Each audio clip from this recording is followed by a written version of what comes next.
కూటమి సర్కారుపై మరోసారి ఫైర్ అయ్యారు వైసీపీ నాయకురాలు మాజీ మంత్రి విడుదల రజని. రెండేళ్ల కూటమి పాలనలో మహిళలపై దాడులు, లైంగిక వేధింపులు విచ్చలవిడిగా పెరిగాయని ఆరోపించారు. పల్నాడు జిల్లా మాచర్లలో తాజాగా ప్రభుత్వ ఉద్యోగిని ఇంటిపై దాడి చేసి మరీ అఘాయిత్యానికి పాల్పడ్డమే ఇందుకు నిదర్శనమని అన్నారు. రాష్ట్ర వ్యాప్తంగా మహిళలపై దాడులు పెరిగిపోతున్నా పోలీసులు రెడ్ బుక్ రాజ్యాంగం అమల్లో బిజీగా ఉందరని సెటైర్స్ వేశారు. గతంలో జగన్మోహన్ రెడ్డి హయాంలో ఏపీ పోలీసులు దేశంలోనే నంబర్ 1గా ఉండేవారని తెలిపారు.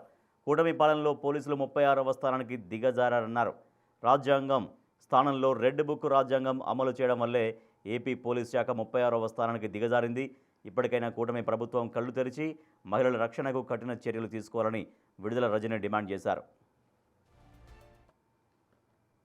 రాష్ట్రంలో చంద్రబాబు నాయుడు గారు అధికారంలోకి వచ్చాక ఈ 2 సంవత్సరాల్లో మహిళలకు రక్షణ పూర్తిగా కరువైంది. రాష్ట్రంలో లా అండ్ ఆర్డరే లేదు.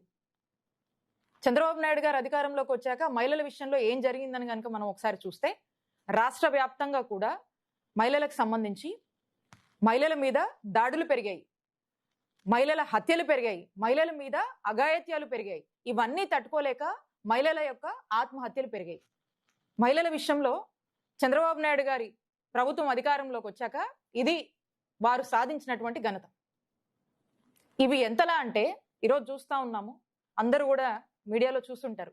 మా పల్నాడు జిల్లా మాచర్ల నియోజకవర్గంలో ఒక గవర్నమెంట్ ఎంప్లాయీ మహిళ తన తలుపు కొట్టి తన ఇంటి మీదకి వెళ్ళి మరి తన మీద ఏ విధంగా అఘాయిత్యం చేశారో మనమంతా కూడా చదివాం.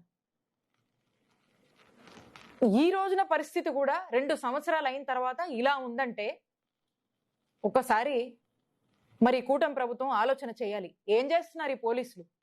నిద్రపోతున్నారా? మహిళల మీద వరుస పెట్టి దాడులు, అఘాయిత్యాలు, హత్యలు ఇవన్నీ తట్టుకోలేక వాళ్ళు ఆత్మహత్యలు ఇవన్నీ జరుగుతూ ఉంటే పోలీసులు ఇంత కూడా పట్టించుకున్నటువంటి పరిస్థితి లేదు. మరి చంద్రబాబు నాయుడు గారు కూడా వారి దృష్టికి ఇవన్నీ వస్తున్నాయని అనుకుంటా ఉన్నాం మేము కూడా. మరి ఇవన్నిటి మీద కూడా ఏమాత్రం కూడా దృష్టి సాధించట్లేదంటే ఒక్కసారి ఆలోచన చేయాలి.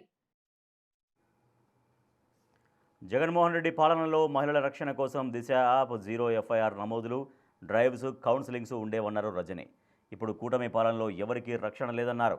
శాంతి భద్రతలపై చంద్రబాబుకే దృష్టి లేదు, కేవలం రెడ్ బుక్ పైనే ఉందని ఎద్దేవా చేశారు. గత ఎన్నికల సమయంలో మహిళల అక్రమ రవాణా, మిస్సింగ్ అని దిక్కుమాలిన ఆరోపణలు చేశారు. 2 ఏళ్ల కూటమి పాలనలో వాటిపై ఏం చర్యలు తీసుకున్నారో చెప్పాలని డిమాండ్ చేశారు.